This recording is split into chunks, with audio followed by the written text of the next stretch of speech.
Fala, meus amigos, vamos para mais um termômetro do mercado. Hoje é dia 9 de abril, sexta-feira, 8 horas da manhã. Me chamo Micael, vamos falar um pouquinho aí do mercado futuro americano, brasileiro, petróleo, dólar, minério, DI, fazer um apanhado aí do que aconteceu na madrugada, dos ativos que estão em aberto e traçar possíveis cenários aí também, tá? Gráfico do SP500, né, sem muita volatilidade durante a madrugada, natural, né, normalmente acontece isso. Só uma observação aqui, eu não estou falando que vai acontecer, mas quanto mais tempo nós temos, né, de ativo, no caso o SP500 fazendo uma perna de alta, existe uma expectativa dele fazer uma correção, tá? Essa correção pode ser até para média de 9 apenas, fazer uma correção um pouco mais rápida, como também uma correção mais natural, em cima de uma LTA de longa data, em cima da região de 4.000 pontos, em cima da média de 21.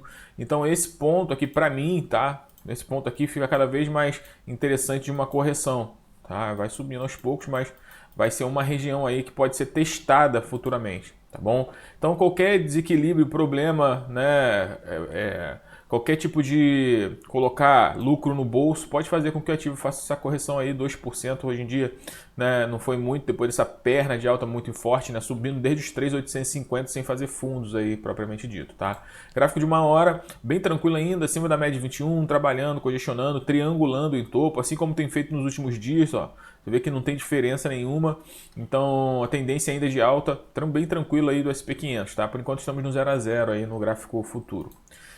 Vamos falar agora aqui de dólar não, de petróleo. Petróleo tentando se segurar nessa região dos 63 dólares, tá? Região importantíssima que a gente precisa prestar atenção é essa dos 65. Tem que romper esse 65 caso queira renovar máximas e continuar uma tendência de alta no gráfico semanal, tá? Isso também acarretaria, né, num fundo duplo aqui de final de correção e poderia até dar bom buscar os 70 dólares novamente. Mas isso vai depender muito aí da questão do Covid, vai depender muito da reunião do OPEP, que eles querem aumentar a produção, e quando aumenta a produção, aumenta a oferta e diminui o preço, né? Então isso pode acabar fazendo com que o ativo, né, trabalhe e fique mais nessa região, né, por mais tempo, tá bom?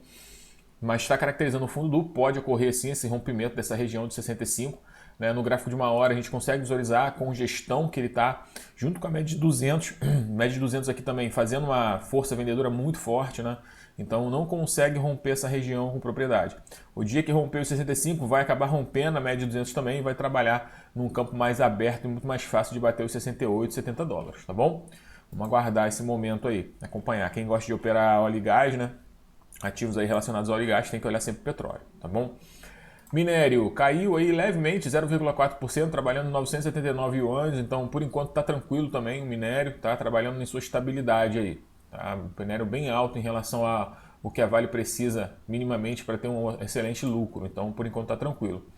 Em relação a indicadores, temos IPCA agora do Brasil, tá? Às 9 horas da manhã, importantíssimo aí até mesmo para o nosso bolso, para a gente ver como é que está a situação da inflação, né? Aqui no caso, a projeção da inflação já está em 6,2%. Tá? E a inflação desse mês aí de março, a expectativa é de 1%, tá? Então estamos muito, mas muito acima do que a taxa básica de juros aí remunera. Então, se você coloca seu dinheiro na poupança, ela vai perder muito, né, para a inflação. Então tem que tomar esse cuidado. E nos Estados Unidos tem o índice de preço ao produtor, tá? Importantíssimo também para a questão de inflação, controle de inflação, né? Tudo começa pelo produtor, inflaciona as coisas que chegam no produtor e acaba repassando para o cliente. Isso também aconteceu no Brasil com o GPM, né? Que batemos quase mais de 30% aí nos últimos 12 meses e a gente não fez nada em relação a isso, mas nos Estados Unidos é um pouco mais sério e eles ficam preocupados sim, qualquer mudança isso influencia diretamente na economia, que influencia diretamente na Bolsa Americana, que indiretamente influencia na gente. Então tem que prestar atenção nesses indicadores, tá? Voltando agora para o nosso mercadinho doméstico, o índice futuro aqui, né, não abriu, óbvio, são 8 horas da manhã. Fez um doji ontem, tá? Em cima da região dos 118.500, que eu falei com vocês que era uma região muito difícil de ser rompida.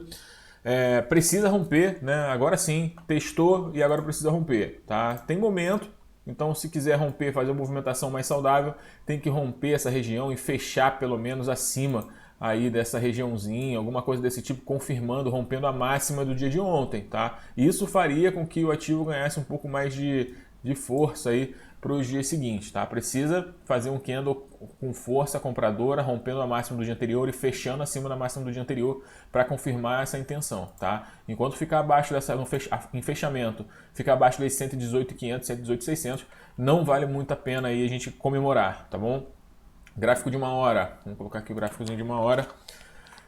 Conseguimos visualizar melhor, né? Essa tentativa de rompimento não consegue, ou seja, ele está quase triangulando já nessa região, então é um triângulo meio curto, né? Então a gente pode visualizar, pode colocar até essa região aqui, esse triângulo. Então hoje, né? Chega uma hora que ele ou vai perder para baixo ou vai romper essa região. Perdendo para baixo, temos regiões de resistência, desculpa, regiões de suporte aqui imediatos, que seria essa região de fundinho anterior, 116.900, e depois temos 115.800 como regiões de suporte, tá? Em média 200 e 115 e 100. Então a gente tem essa região aqui, né, para brigar, mas não seria legal perder, se distanciar dessa região dos 118.500, porque pode ser difícil depois para voltar, né, dependendo da situação. Então vamos ficar de olhos aí bem ligados para ver o que vai acontecer no dia de hoje, tá? Precisa romper essa região para tentar buscar os 121, 120 mil, que é uma região bem forte, tá legal? Fica de olho aí no índice. No semanal do índice está tranquilo, tá em cima daquela região que a gente tem verificado, mas se fechar a semana assim ou melhor, ele está fechando acima de todas as máximas que ele realizou aí nas últimas semanas, fica bem interessante também. E tem que entrar um voluminho legal hoje para demonstrar um volume, pelo menos na média aí, de 1,9 bi, tá bom?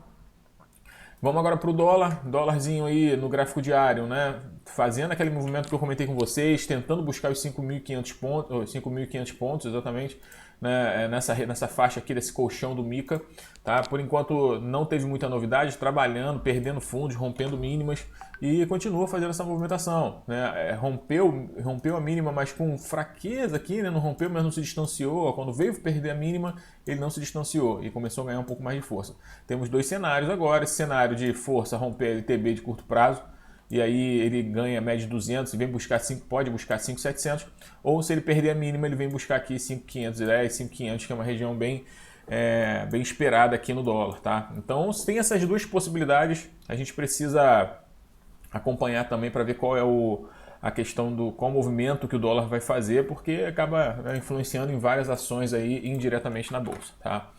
E falando de DI, que também é muito forte, o DI precisa, né, continuar nessa congestão, pelo menos nessa congestão, tá? É importantíssimo o DI não disparar aí, não romper essa região dos 6,7, 6,8 pontos, tá? Se romper essa região, tem uma região próxima aqui, 7,5 pontos, que seria o objetivo, né, do DI, mas é muita coisa e isso ocasionaria aí uma força vendedora muito grande no nosso índice. Então a gente precisa manter o DI aí equilibrado, né?